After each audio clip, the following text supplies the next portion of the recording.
Rice సోర్లానికి నమస్కారం. నేను మీ హరీష్. ఈరోజు చూడండి టమోటా మొక్క అయితే 32 రోజులు దాటింది. దీనికి ఏ స్ప్రే కొడితే బాగుంటుంది? ఏ డ్రిప్ మందు వదిలితే బాగుంటుందో తెలుసుకుందాం. నా వరకైతే డ్రిప్ వాటర్ సాల్యుబుల్ అయితే 2020 వేలాగ్ర వాళ్ళది వదిలితే బాగుంటుంది. ఎందుకంటే దాంట్లో బోరాన్ కాంబినేషన్ కూడా ఉంటుంది. అదే కాకుండా మనం పక్క కొమ్మలు బాగా రావాలంటే ఇసాబియన్ మరియు న్యూట్రిజన్ ఫ్రూట్ సెట్టింగ్ కూడా బాగా పనిచేస్తుంది. దాంతో పాటుగా మనం స్ప్రేయింగ్ కొడితే బాగుంటుందో తెలుసుకుందాం.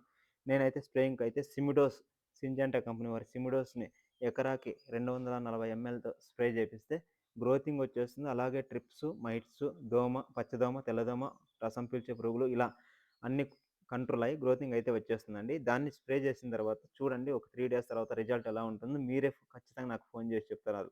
అంత రిజల్ట్ ఉంటేనే చెప్తా, లేదంటే లేదు. చూడండి దీనికైతే ఆ స్ప్రేయింగ్ కొట్టించినాం కాబట్టి ఎంత గ్రోతింగ్ కనబడుతుందో చూడండి. ఆకులైతే ఎంత లేతగా కనబడుతున్నాయి. ఇసాబైన్ అయితే పక్కా వదలండి. ఎందుకంటే పక్క కొమ్మలు బాగా పగులుతాయి.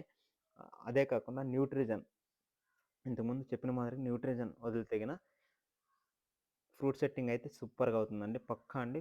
ఫ్లవర్ గాని, ఫ్రూట్ సెట్టింగ్ గాని కావాలంటే న్యూట్రిజన్ వదిలే తీరాల. అది వదిలితే అయితే బావుంటుంది. మనం 2 పూతలు